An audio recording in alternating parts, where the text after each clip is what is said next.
This is a Vault Studios production.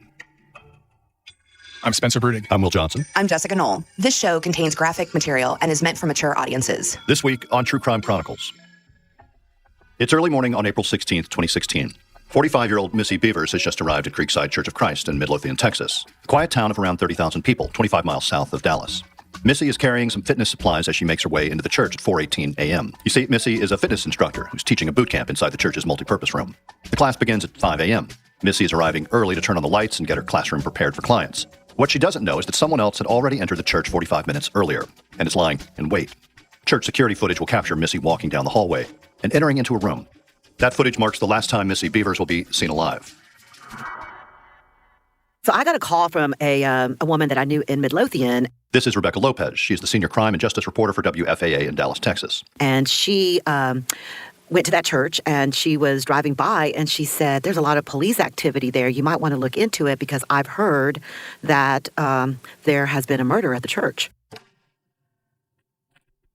I'm like, what? I mean, it just seemed, unreal because there's not that many murders in that city. And in fact, I don't think there'd been one in years, and certainly not in a church. So I drove over there for the longest time, for hours. I was the only reporter there, and I watched them doing their investigation and heard that she was a fitness instructor and that she was there to do a class that she did every once in a while. Like, she would do them in different places, but it had been raining. So typically she didn't do it at this church. And she was there early in the morning. And then she was murdered by somebody inside the church. And then later on that afternoon is when they released that video that is now obviously went viral of the suspect. A developing story. Police in Midlothian just released this surveillance video of a suspect accused of killing a fitness coach inside a church early this morning. You can see from these pictures he's wearing heavy tactical gear. Police say instructor Missy Beavers walked in on this man. She was a mother of three who coached other moms and athletes as part of Camp Gladiator. She's definitely in heaven. She was an angel, and she's definitely there. We're going to miss her. She'd advertised it on social media that she was going to be at this church and that the class had been moved there, and that's where they were going to have it, and because of the weather. And so some of the people that were going to that boot camp, so to speak, they went to the church, and they're the ones that found her. Missy was found badly beaten and had several puncture wounds on her head and chest. Police immediately cordon off the church and begin searching for evidence. Eventually, they're able to access the church surveillance system. As they comb through the hours of early morning footage, investigators find something incredibly bizarre. And then they released that bizarre video of a person dressed in what looked like SWAT gear. It wasn't real SWAT gear. It just looked like it was SWAT gear because they had a heavy vest. They had what looked like those cargo pants with pockets, boots. And one of the things that one of the police officers that was there at the scene told me, he's like, just notice the way that the pants were tucked into the boots. That's typically what somebody in the military would do. So I know that they were looking at that, just exactly how the person was dressed. And then they were wearing this big helmet, like a SWAT helmet.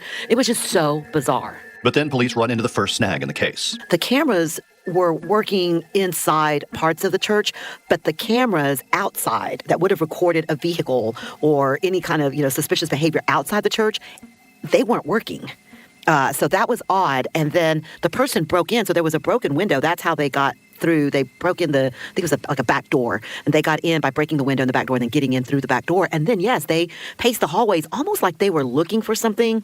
But to me, I've covered law enforcement in this city for more than 20 years in this area. I've been a police reporter for almost 3 decades. I've just never seen anything like this. Typically, when you have somebody break into a church, it's someone that's wanting money for drugs. So they break in, they take whatever they can, and they leave. This person was looking through cabinets, walking around, and they're certainly not going to, spend that much time inside a church or inside any place. They go in, they get out, and they leave. But this person was clearly trying to cover their disguise, and there was no reason for a person to be in SWAT gear unless you're trying to cover your face. But it's almost like it was a ruse. Like, I, to this day, and police won't confirm this, but sources and people that were close to this investigation still believe that it was someone that she might have known.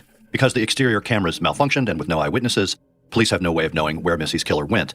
With no other leads, they focus their effort on the video footage to learn everything they can from it. One of the things that was very glaring in the video was the gait, the way the person walked. They focused so much attention on that. They brought in experts to look at to reconstruct like how tall they thought the person might be, how they walked, what they were wearing, all of that. They just did this huge presentation that the FBI did to try to figure out if they could get more information just based on, maybe how tall the person was based on the video. And they even went and sized the rooms and all of that stuff just to get a better idea of the characteristics of this person. But the gait is what people really looked at. And at one point, they thought that there was a former police officer. They looked at him pretty hard because of the way he walked, but he was cleared eventually. But they've tried all kinds of different things, slowing that video down, enhancing it, looking at every little aspect. And at one point, there was a vehicle that they were looking at also that was parked a few blocks away, but they ran all of that information down and they still, didn't find anything. And to this day, there's people that think it's a woman, some think it's a man. They can't figure out, obviously, who it was, but they have spent a lot of time looking at that, of how the person walked. The case gets a lot of media attention, and soon tips and theories come from all over the country. They had over 2,000 tips. And honestly, I believe that might have been what kind of has slowed this investigation down. They had tips from all across the country. And of course, you had the psychics. You had, oh my gosh, there's entire websites now that are dedicated to conspiracy theorists who have one thing or another to say about this case. And that also slows down the investigation because every time they get something like that, they have to go and take a look at all of that. And they have this one woman that kept calling them over and over and over and over again to the point that they almost had to get a restraining order on this particular woman who's running a website right now, and it's very much a conspiracy theorist that somehow the police department was involved and all of this kind of stuff. And so all of that stuff, that slows down investigations when investigators could be looking at, who really did this, but they have to also deal with some of the nonsense that surrounds big, high-profile cases like this. And so you had the FBI come in. I mean, Midlothian is a little bitty police department. You had the FBI, you had a task force come in, you had Dallas police officers, you had Carrollton, you had people from all over the Metroplex, the Dallas-Fort Worth Metroplex, come in just to help Midlothian get through all of the tips that were coming in, because they didn't want to leave any stone unturned.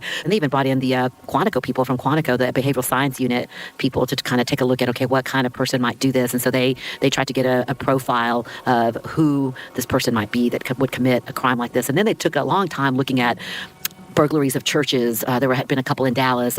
Who were the suspects? Did they look like this person? And then anytime there was a person with a limp in any kind of investigation, they took a look at that as well. So they did a lot of chasing leads down, hoping that they would solve this case. But even after all of those tips, they got nothing.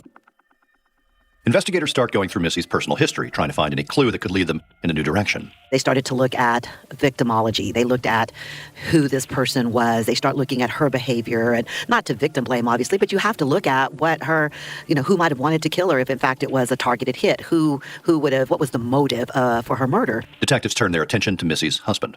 They spent a lot of time interviewing the husband, everyone around him, her partner at this gladiator fitness instruction place that she was involved with. They talked to her friends. They talked to her kids. They did everything that they could to try to figure out who would want to kill her.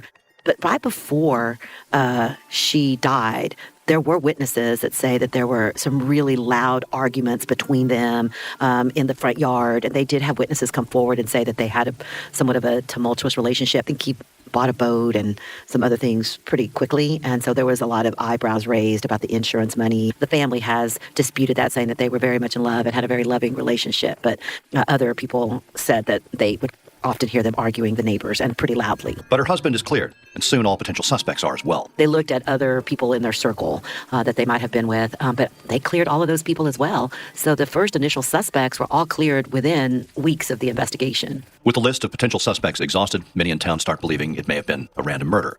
But Rebecca Lopez doesn't think so. Now, there's, again, some people that believe that this was just random. But the fact to me that no one took anything, that nothing was taken, that they either walked there or somehow got in without the cameras picking anything up. So there was just a lot of bizarre things that surrounded this case that left people puzzled. Like, it had to be someone, at least that was the train of thought for a long time, that knew that church and that knew that she was going to be there. The case goes cold. With all the surveillance footage, everyone thought justice would be swift. But soon a year passes. Tomorrow marks 1 year since Missy Beavers was murdered in a Midlothian church. Police have video of her killer, but have sorted through 1,400 tips. But as Newsday's Tanya Iser reports, it's not enough to solve this case. The morning of April 18, 2016, if you would have told me that we would be in this parking lot talking about this case a year later, I would have thought you were out of your mind. You have sad moments, you have angry moments, you have moments of where you're up here because you remember all the amazing things that she did and she said. The hardest part for us is just the acknowledgement and not knowing.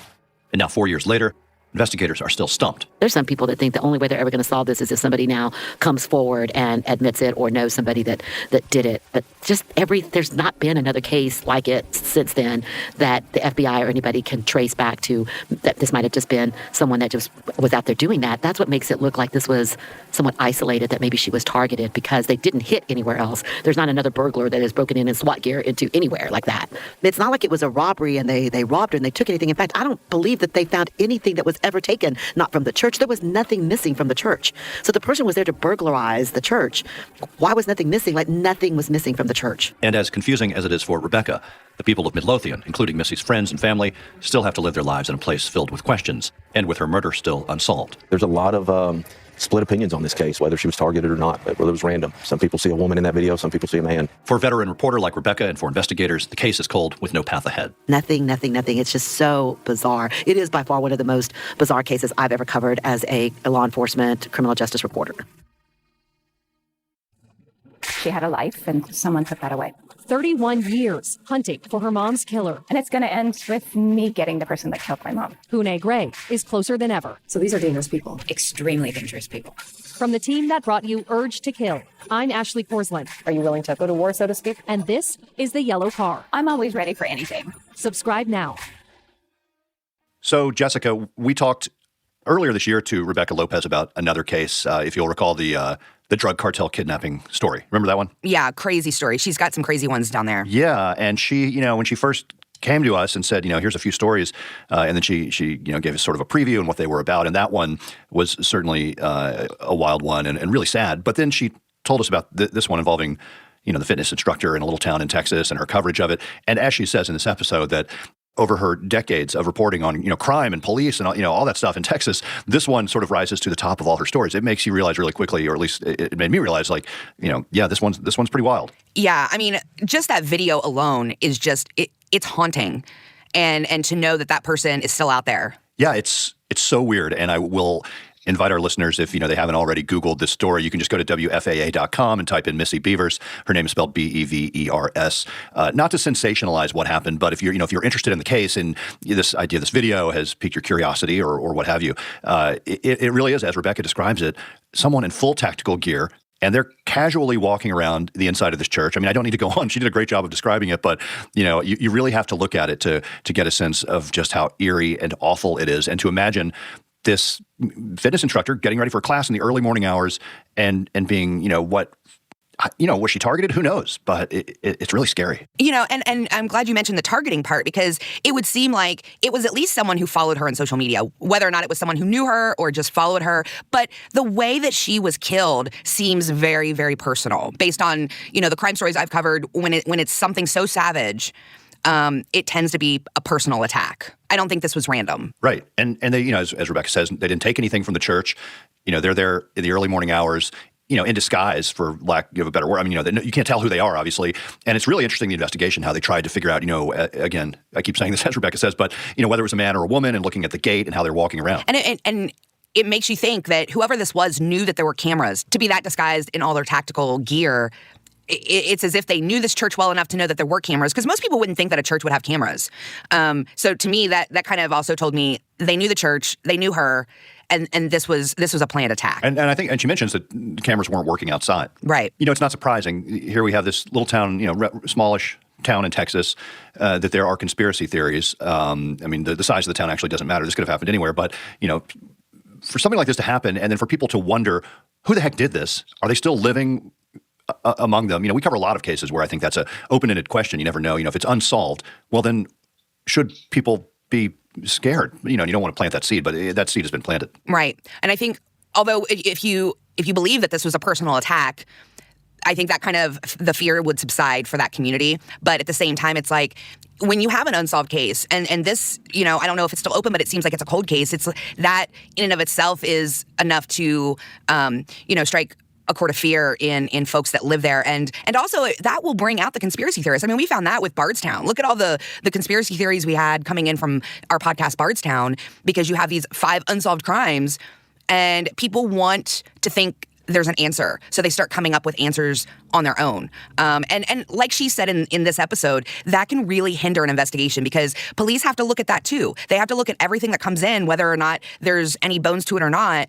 And so then they're looking at these conspiracy theories as opposed to looking into, more logical answers and suspects. Right. Like she mentions this woman with a website who is calling the police, it sounds like, over and over again with ideas, and they have to almost cut her off, bring an end to that line of that angle anyway. And I wanted to mention, since you brought up, folks could Google or go to WFAA website to see this video, I'm actually going to post the story and video to our Facebook group page Inside the Crime Vault. So if folks just want to go straight to that, join, and we talk about these cases in that group. And we're going to have some special things coming up in a couple of weeks that are really going to engage those group members. But in the meantime, for this episode, I'm going to go ahead and post that. So the video that we talk about in this episode, you're going to get to see how chilling it really is. Great. And huge thanks to Rebecca Lopez at WFAA.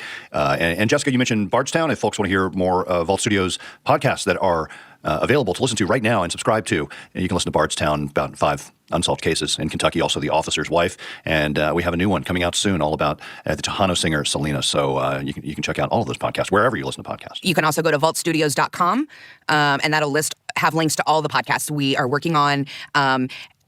And like I mentioned before, the Facebook group is a great place to engage and talk to not only us, but other members who are interested in these stories and other stories that are out there. All right. Jessica, next week, you are bringing us a new story, I believe. Right. A 17-year-old girl in Georgia, her mom walks in and finds her dead inside their home. And this case is just heartbreaking. All right, Jessica, we'll be back next week with that story. Thanks, everybody.